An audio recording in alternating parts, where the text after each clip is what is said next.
mamoko mag odiochieng' ma kawuono. Ka wadhi mbele ni sirikal mar kaunti ma Kilifi oriwore kod joked ne ratiro mag oganda e kedo kod lwenje mag kit chwecha.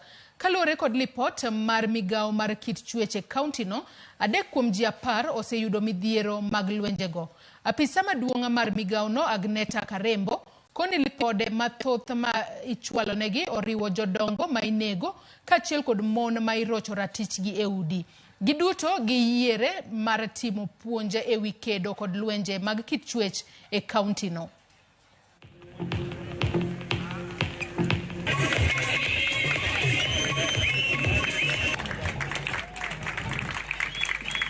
Police officers are facing when addressing cases to do with sexual and gender-based violence. We do not have a rescue center to take our victims and survivors. Someone who has been hurt will end up hurting others. So it becomes a chain or a circle of trauma. How we are going to end this is by helping our sisters, brothers, girls, boys, women, elderly to raise their voices because some of them cannot express themselves. 35% of women, 1 woman out of 3 report having been